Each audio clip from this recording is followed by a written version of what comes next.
पिता और पुत्र और पवित्र आत्मा के नाम पर आमीन। हमारे प्रभु यीशु क्रिस्त की कृपा, ईश्वर का प्रेम और पवित्र आत्मा का साहचर्य आप सबों को प्राप्त हो और आपकी आत्मा के साथ।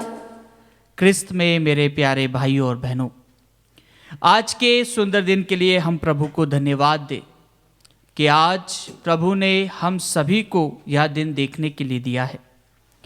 आज के दोनों ही पाठों पर जब हम मनन करते हैं और अच्छे से जब हम उन पर ध्यान देकर सुनते हैं तो प्रभु का वचन हमसे कहता है कि प्रभु हमारा गड़रिया है। वह हमें राह दिखाता है, वह हमें बताता है कि हमें किस प्रकार प्रभु पर भरोसा रखते हुए उसके वचनों पर चलना है। आइए क्रिस्त में प्यारे भाइयों बहनों, आज के इस सुंदर दिन को हम प्रभु को अर्पित करें और हमारे परिवार के उन तमाम भाई बहनों के लिए विशेष रूप से प्रार्थना करें।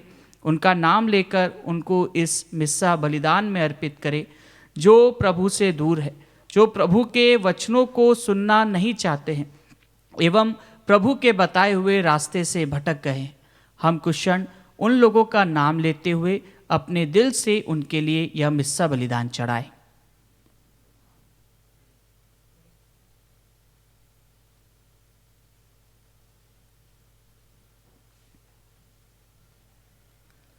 भाइयों और बहनों, हम अपने पापों को स्वीकार करें ताकि हम यह पवित्र बलि चढ़ाने के योग्य बन जाएं।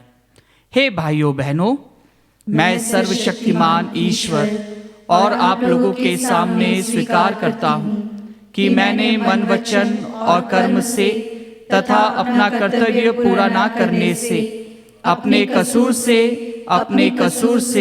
अपने भारी कसूर से घोर पाप किया है। इसलिए मैं नित्यकारी धन्य मरियम से, सब सदूतों, संतों और आप लोगों से, हे भाइयों बहनों, विनती करता हूँ कि आप लोग मेरे लिए प्रभु परमेश्वर से प्रार्थना करें। सर्वशक्तिमान ईश्वर हम लोगों पर दया करे और हमारे पाप क्षमा कर हमें अनंत जीवन प्रदान करे। आमीन। हे प्रभु दया कर, हे प्रभु दया कर, हे क्रिस्त दया कर, हे क्रिस्त दया कर, हे प्रभु दया कर। हे प्रभु दया कर। हम प्रार्थना करें। हे ईश्वर, तू संतों की परम ज्योति है। तूने हमें इस पृथ्वी पर पास्का संस्कार मनाने का अवसर दिया है। हमें यह वर दे कि हम तेरी कृपा की पूर्णता में अनंत काल तक आनंद मनाते रहें। हमारे प्रभु तेरे पुत्र यीशु क्रिस्त के द्वारा, जो तेरे तथा पवित्र आत्मा के संग एक ईश्वर होकर युगानुयुग जीते और राज्य करते हैं। आमीन। प्रभु आपके हृदय जीवा को खोले जिससे आप योग्य रीति से प्रभु की वाणी सुना सके, पिता और पुत्र और पवित्र आत्मा के नाम पर।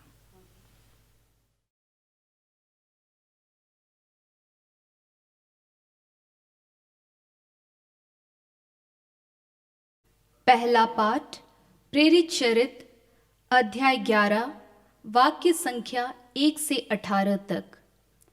ईश्वर ने गैर यहूदियों को भी यह वरदान दिया कि वे उसकी ओर अभिमुख होकर जीवन प्राप्त करें।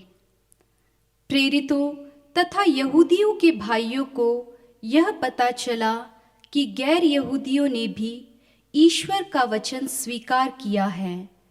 जब पेत्रुस यरूशलेम पहुंचा तो यहूदी विश्वासियों ने उसकी आलोचना करते हुए कहा, आपने गैर यहूदियों के घर में प्रवेश किया और उनके साथ भोजन किया। इस पर पेत्रुस ने क्रम से सारी बातें समझाते हुए कहा, मैं योप्पे नगर में प्रार्थना करते समय आत्मा से आविष्ट हो गया। मैंने देखा कि एक लंबी चौड़ी चादर जैसी कोई चीज स्वर्ग से उतर रही है और उसके 4 कोने मेरे पास पृथ्वी पर रखे जा रहे हैं। मैंने उस पर दृष्टि गड़ाकर देखा कि उसमें पृथ्वी के चौपाए, जंगली जानवर, रेंगने वाले जीव जंतु और आकाश के पक्षी हैं। मुझे एक वाणी यह कहते हुए सुनाई पड़ी, पेत्रुस उठो मारो और खाओ। मैंने कहा, प्रभु, कभी नहीं। मेरे मुंह में कभी कोई अपवित्र अथवा अशुद्ध वस्तु नहीं पड़ी। उत्तर में स्वर्ग में से दूसरी बार यह वाणी सुनाई पड़ी, ईश्वर ने जिसे शुद्ध घोषित किया, तुम उसे अशुद्ध मत कहो। 3 बार ऐसा ही हुआ और इसके बाद वह चीज फिर स्वर्ग में ऊपर उठा ली गई। उसी समय कैसरिया से मेरे पास भेजे हुए 3 आदमी उस घर के सामने आ पहुंचे जहां मैं ठहरा हुआ था। आत्मा ने मुझे आदेश दिया कि मैं बेखटके उनके साथ चला जाऊं। ये 6 भाई मेरे साथ हो लिए और हमने उस मनुष्य के घर में प्रवेश किया। उसने हमें बताया कि उसने अपने यहाँ एक स्वर्गदूत को देखा, जिसने उससे यह कहा, आदमियों को योप्पे भेजिए और सिमोन को, जो पेतरुस कहलाता है, बुलाइए। वह जो शिक्षा सुनाएगा उसके द्वारा आपको और आपके सारे परिवार को मुक्ति प्राप्त होगी। मैंने बोलना आरंभ किया ही था कि पवित्र आत्मा उन लोगों पर उतरा, जैसे कि वह प्रारंभ में हम पर उतरा था। उस समय मुझे प्रभु का यह कथन याद आया, यूहन्ना जल का बपतिस्मा देता था, परंतु तुम लोगों को पवित्र आत्मा का बपतिस्मा दिया जाएगा। जब ईश्वर ने उन्हें यही वरदान दिया जो हमें प्रभु यीशु मसीह में विश्वास करने वालों को मिला है, तो मैं कौन हूँ जो ईश्वर के विधान में बाधा डालता। ये बातें सुनकर वे शांत हो गए और यह कहते हुए ईश्वर की स्तुति करने लगे। ईश्वर ने गैर यहूदियों को भी यह वरदान दिया है कि वे उसकी ओर अभिमुख होकर जीवन प्राप्त करें। प्रभु की वाणी। ईश्वर को धन्यवाद। अनुवाक्य। मेरी आत्मा जीवंत ईश्वर की प्यासी है। मेरी आत्मा जीवंत ईश्वर की प्यासी है। हे मेरे लोगों, हिरनी जैसे जलधारा के लिए तरसती है, मेरी आत्मा वैसे ही तेरे लिए तरसती है। मेरी आत्मा ईश्वर की, जीवंत ईश्वर की प्यासी है। मैं कब जाकर ईश्वर का दर्शन कर सकूंगा। अनुवाक्य। मेरी आत्मा जीवंत ईश्वर की प्यासी है। अपनी ज्योति और अपना सत्य भेज दे। वे मुझे मार्ग दिखाएं और मुझे तेरे पवित्र पर्वत तक, तेरे निवास स्थान तक पहुंचा दे। अनुवाक्य। मेरी आत्मा जीवंत ईश्वर की प्यासी है। मैं ईश्वर की वेदी के पास जाऊंगा, ईश्वर के पास जो मेरा आनंद है। मैं वीणा बजाकर प्रभु ईश्वर की स्तुति करूंगा। अनुवाक्य। मेरी आत्मा जीवंत ईश्वर की प्यासी है। जय घोष। हालेलुया। प्रभु कहते हैं, भला गडरिया मैं हूँ, मैं अपनी भेड़ों को पहचानता हूँ और मेरी भेड़ें मुझे जानती हैं। हालेलुया।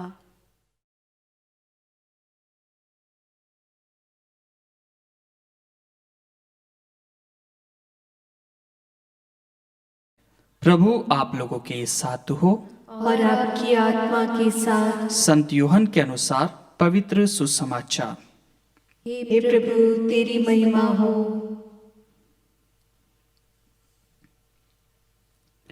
यीशु ने यह कहा, मैं तुम लोगों से कह देता हूं, जो फाटक से भेड़शाला में प्रवेश नहीं करता बल्कि दूसरे रास्ते से चढ़कर आता है, वह चोर और डाकू है। जो फाटक से प्रवेश करता है वही भेड़ों का गड़रिया है।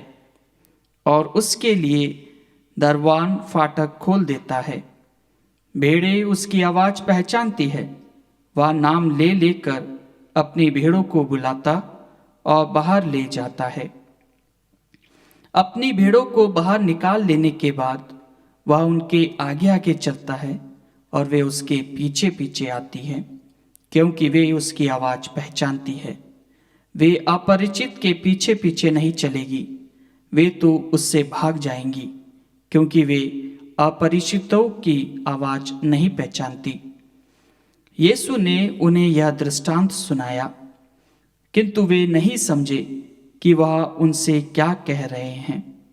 यीशु ने फिर उनसे कहा, मैं तुम लोगों से कह देता हूँ, भेड़शाला का द्वार मैं हूँ। जो मुझसे पहले आए हैं वे सब चोर और डाकू हैं, किंतु भेड़ों ने उनकी नहीं सुनी। मैं ही द्वार हूँ, यदि कोई मुझसे होकर प्रवेश करे तो उसे मुक्ति प्राप्त होगी। वह भीतर बाहर आया जाया करेगा और उसे चरागाह मिलेगा। चोर केवल चुराने, मारने और नष्ट करने आते हैं। मैं इसलिए आया हूं कि वे जीवन प्राप्त करें, बल्कि परिपूर्ण जीवन प्राप्त करें। यह प्रभु का सुसमाचार है। हे क्रिस्त तेरी स्तुति हो। क्रिस्त में मेरे प्यारे भाइयों और बहनों, आज के इस सुंदर दिन के लिए हम प्रभु को धन्यवाद दें, उससे प्राप्त सभी वरदानों के लिए जो प्रभु ने हमें दिए हैं।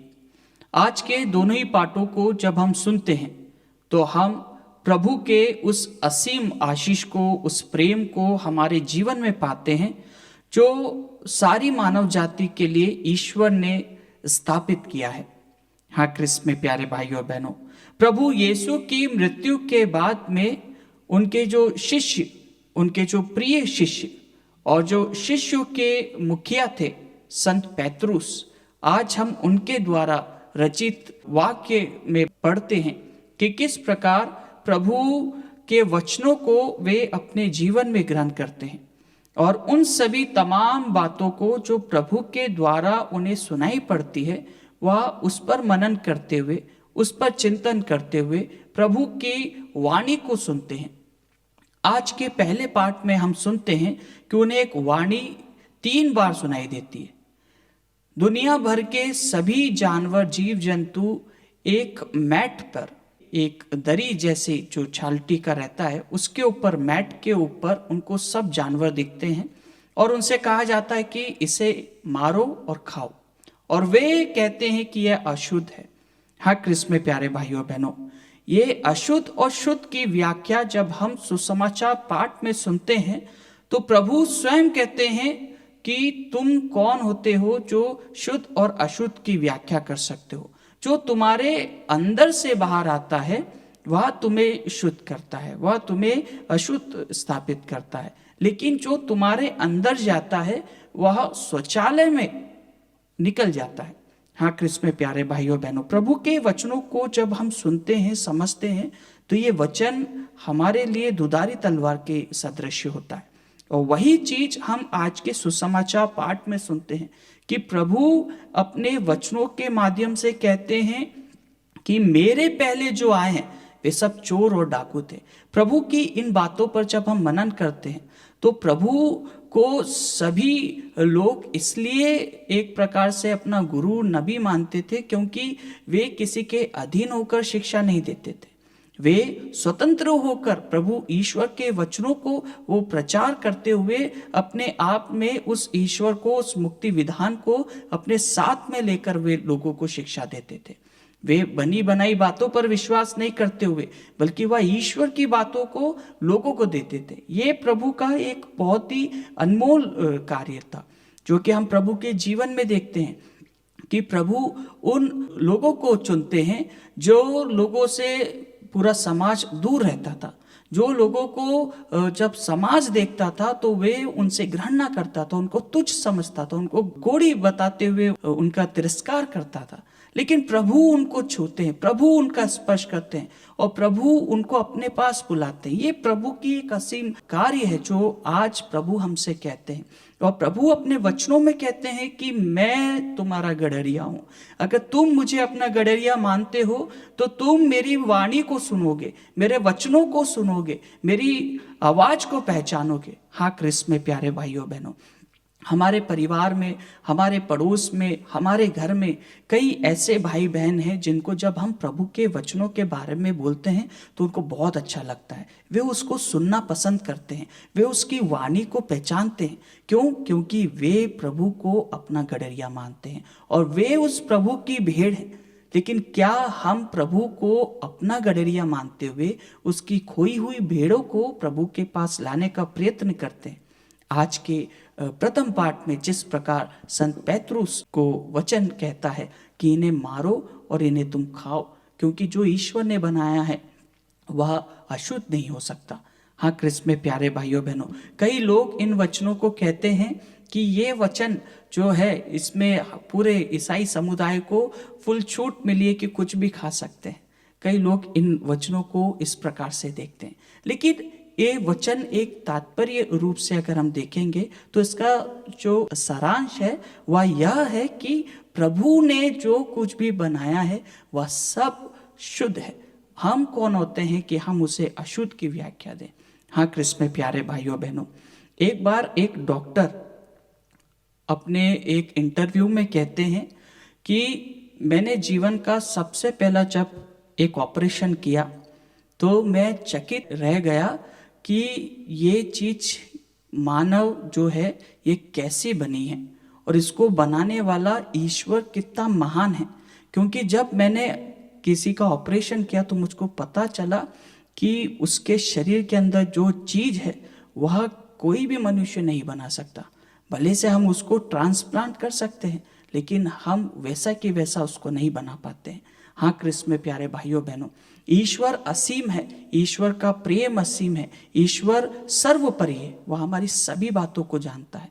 लेकिन क्या हमारा विश्वास गहरा है? क्या हम उस पर विश्वास करते हैं? क्या हम पूर्ण विश्वास करते हुए अपने उन भाई बहनों के लिए प्रार्थना करते हैं जो प्रभु से दूर है, जो प्रभु को अपना गड़रिया नहीं मानते हैं, जो प्रभु की भटकी हुई भेड़ हैं? क्या हम उनके लिए प्रार्थना करते हैं? आइए क्रिस्त में प्यारे भाइयों बहनों, आज के इस सुंदर दिन को हम प्रभु को अर्पित करें और उस गड़रिये से प्रार्थना करें जो निरंतर अपनी भेड़ों को आवाज लगाकर पुकारता है। क्या हम उसकी आवाज को पहचानते हैं? क्या हम उसकी वाणी को सुनने के लिए तैयार हैं? कुछ क्षण मौन रूप से हम हमारे मुक्तिदाता, हमारे भले गड़रिये से प्रार्थना करें कि प्रभु बोल, तेरा सेवक सुन रहा है।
भाई और बहनों, प्रार्थना कीजिए कि सर्वशक्तिमान पिता ईश्वर मेरा और आप लोगों का यह बलिदान स्वीकार करे। प्रभु अपने नाम की स्तुति तथा महिमा के लिए और हमारे तथा अपने समस्त पवित्र कलीसिया के लाभ के लिए आपके हाथों से यह बलिदान स्वीकार करें। हे प्रभु, अपनी उल्लासमयी कलीसिया का यह चढ़ावा ग्रहण कर। तेरी ही कृपा से हमें यह अपार आनंद मिला है। ऐसी कृपा कर कि हमारे ये उपहार चिरस्थायी सुख का फल उत्पन्न करे। हम यह प्रार्थना करते हैं अपने प्रभु क्रिस्त के द्वारा, आमीन। प्रभु आप लोगों के साथ हो और आपकी आत्मा के साथ। प्रभु में मन लगाइए। हम प्रभु में मन लगाए हुए हैं। हम अपने प्रभु ईश्वर को धन्यवाद दें। यह उचित और न्याय संगत है। हे प्रभु, यह वास्तव में उचित और न्याय संगत है। हमारा कर्तव्य तथा कल्याण है कि हम सदा सर्वदा और विशेष करके इस अवसर पर अधिक गौरव के साथ तेरा गुणगान करें, जब क्रिस्त हमारे पास्का का मेमना बलि चढ़ाए गए हैं। अपना शरीर अर्पित करके इन्होंने प्राचीन बलिदानों को क्रूस के बलिदान से पूर्ण बनाया और स्वयं पुरोहित, वेदी और बलि का मेमना बनकर हमारी मुक्ति के लिए स्वर्ग को तुझे समर्पित कर दिया। इसलिए पास्का के आनंद से विभोर होकर हम देश और जाति के लोग तेरी प्रशंसा में उल्लसित होते और स्वर्गिक शक्तियों, दूतों की सेनाओं के साथ मिलकर निरंतर तेरी महिमा का बखान करते हैं।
हे प्रभु, तू वास्तव में पवित्र है, सारी पवित्रता का स्रोत है। हम तुझसे प्रार्थना करते हैं, तू इन उपहारों को अपनी आत्मा के संस्पर्श से पवित्र कर दे, कि यह हमारे प्रभु यीशु क्रिस्त का शरीर तथा रक्त बन जाए। जब वे स्वेच्छा से मृत्यु के लिए सौंपे गए, उन्होंने रोटी ली, तुझे धन्यवाद दिया और रोटी तोड़कर उसे अपने शिष्यों को देते हुए कहा, तुम सब इसे लो और इसमें से खाओ, क्योंकि यह मेरा शरीर है जो तुम्हारे लिए बलि चढ़ाया जाएगा। हे मेरे प्रभु, हे मेरे ईश्वर।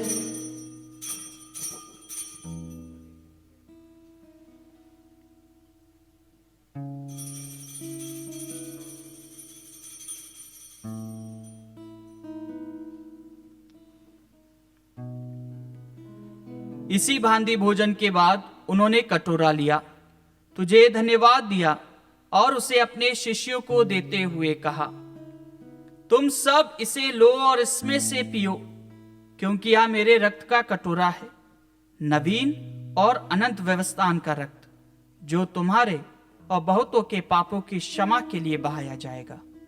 तुम मेरी स्मृति में यह किया करो। हे मेरे प्रभु, हे मेरे ईश्वर।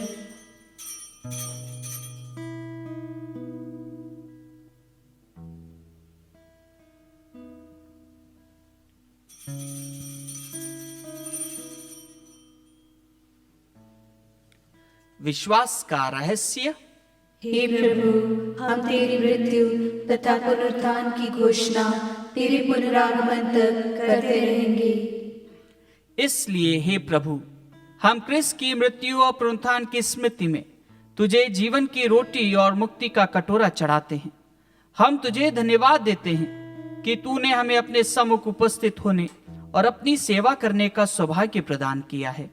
हमारा नम्र निवेदन है कि हम सब क्रिस्त का शरीर और रक्त ग्रहण करके पवित्र आत्मा के द्वारा एकता के सूत्र में बंधे रहे। हे प्रभु, हमारे संत पिता फ्रांसिस, हमारे धर्माध्यक्ष चाको और सभी याजकों के साथ विश्व भर में फैली अपनी कलीसिया की सुधि ले तथा इसे प्रेम में सिद्ध बना दे। हमारे उन भाई बहनों की भी सुधि ले जो पुनरुत्थान की आशा में परलोक सिधार चुके हैं। हम कुछ क्षण मौन रूप से हमारे मृतक भाई बहन, माता पिता का नाम ले।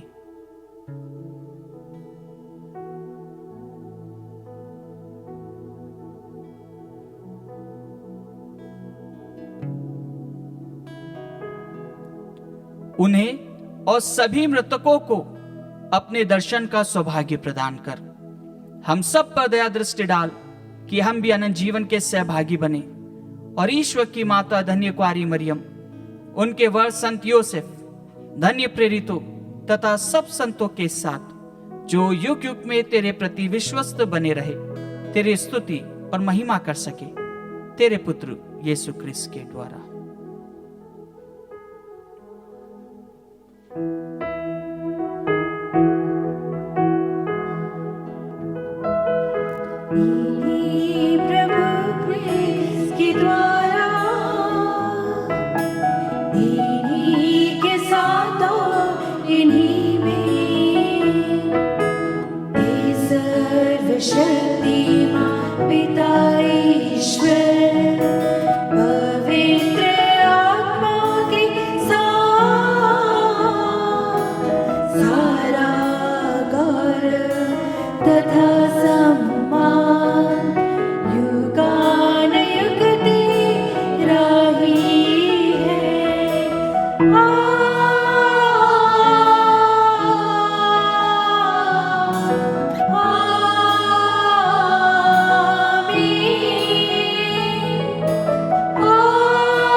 हम सब मिलकर पिता ईश्वर से प्रार्थना करें जैसे प्रभु यीशु ने हमें सिखाया है।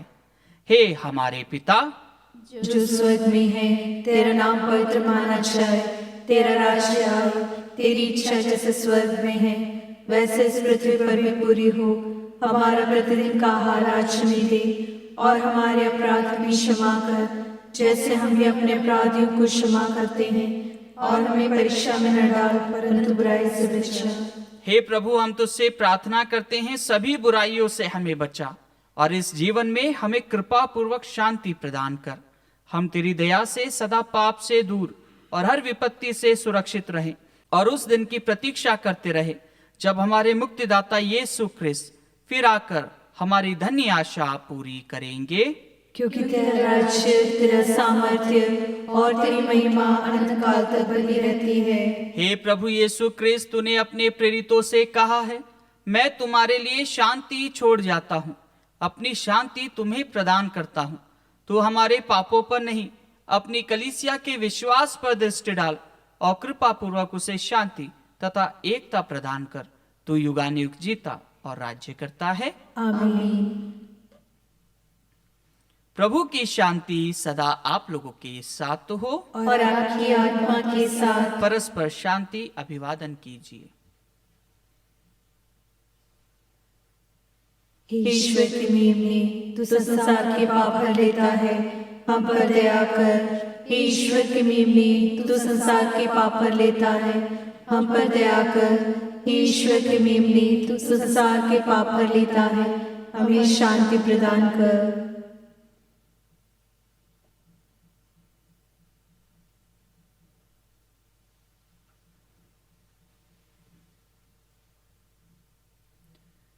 देखिए ईश्वर का मेमना, इन्हें देखिए जो संसार के पाप हर लेते हैं। धन्य है वे जो मेमने के भोज में बुलाए गए हैं। हे प्रभु, मैं इस योग्य नहीं हूँ कि तू मेरे यहाँ आए, कि तू एक ही शब्द कह दे और मेरी आत्मा चंगी हो जाएगी।